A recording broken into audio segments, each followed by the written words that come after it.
We're here for the International Philip C. Jessup Moot competition. It's the largest and certainly most difficult moot competition under the sun. It encompasses between 500 to 700 universities in each year. We've been fortunate enough to attend this competition for our second time around this year. How is it this year? Ooh. It's funny you should ask that. There were a couple of students from Singapore were talking about with another team that also went against them, and the students were convinced that they have to be robots because the level of competitiveness, the amount of knowledge they have, their ability to articulate and convince the judges was just superb. Yeah. So, but do you think Zimbabwean students did well as well, right? Oh, absolutely, absolutely. This being their second time attending, they were a lot more conscious, a lot more alive to the issues that they needed to address from their first appearance. They seemed to have improved significantly, and I'm certain that they're going to be ranked much higher than they were last year. What is your role in this? I am a coach in mooting at the Great Zimbabwe University. My actual title is a consultant in advocacy and mooting.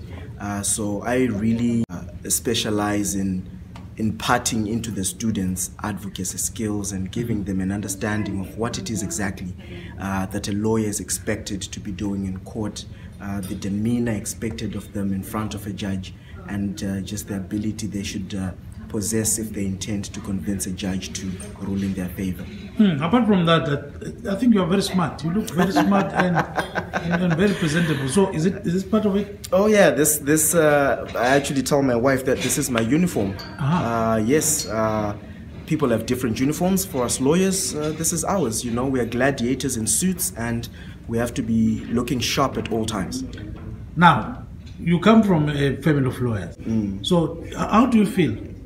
Well, I certainly feel humbled to be part of such a long lineage of lawyers. I specifically feel proud to be a Zvogbo, to be one of the lawyers in this family. My uncle Edson, whom you spoke of, was certainly the first, but little did he know that he was paving way for so many others within his family. Without counting him as one of the current Zvogbo lawyers, there are 16 current lawyers in the Zvogbo family. How is that possible? We were gifted with the brains, we were gifted with the drive, the precision, the confidence, you know, and we've just all sort of gravitated towards 16. Can you believe that? 16. Where are all these other guys?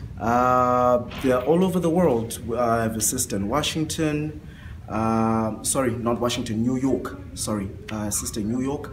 I have a brother in London. I have a younger brother who's doing his PhD in Pretoria. I have a little niece who just finished in Pretoria, who's just starting law with our firm actually in Harare. I have another niece who's in Masvingo. The list is endless. There's plenty of us. We are all over the world. Hopefully the goal is that at some point we can all get together and take this dream our uncle had to greater heights and open our own firm, perhaps. So that's something we always joke about, but we are yet to see if it will become a reality. When you want to be a lawyer, what's the breaking point? How do you start? You know, people want to know. Tell Zimbabweans. Yes. Yeah. You want to be a lawyer, you have to love reading.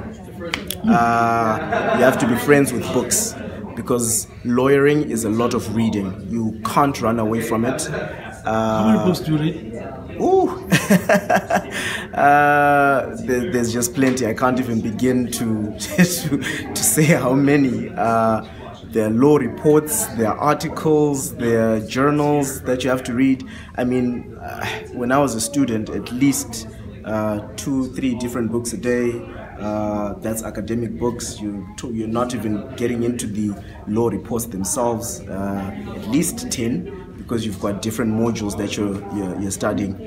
So there's definitely a lot of reading. You have to love that. More importantly, in order for you to be a lawyer, you have to be strong in your arts subjects. Of course, that's not strictly speaking, because there are other students that have become lawyers from a sciences background, but the general majority is that you have to have an arts background. And by arts background, I'm talking about your history subject, your English literature, your divinity, and other such subjects. So what's your message to Zimbabweans? My message to Zimbabweans is that they should be lawyers, all of them. Oh, absolutely not. Absolutely not. We're still going to need doctors to give us treatment when we fall ill. We're still going to need pastors to pray for us. We're still going to need, teachers. The list is endless. Yeah, So I can't say everyone should be a lawyer. Definitely not. If anything, that will cut into my profits, because I'll have lesser clients. So no, I don't wish everyone to be a lawyer. But my message to Zimbabwe is this: we as Zimbabweans have been looked down upon, in so many ways. But I can advise you that on the international plane, when you demonstrate your capability, people actually respect you. We are here in Washington. We've got people asking us where we come from after we complete our rounds, and they're surprised to hear us say we come from Zimbabwe. It's because of the level of articulation, it's because of the level of preparedness, it's because of our general ability to demonstrate our capabilities that people respect us for. So it doesn't matter to wakurira kwaZvimba, wakakurira kumasvingo, wakakurira kukwekwe, Midlands, wherever kwangave wakabva muZimbabwe, you have an opportunity, you have a chance to get the international community to respect you.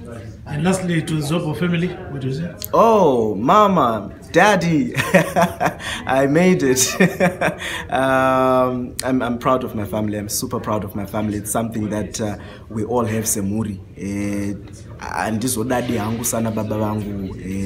Their level is a bit higher, but I'm extremely proud to be a Zvogbo, and my family is equally proud of the still small achievements I've attained for myself. And I do promise to keep the fire burning for the family. I do promise to continue to be a good ambassador for the family. And I'm not going to be a politician like my uncle, but I certainly do intend to leave my stamp on the history of Zimbabwe.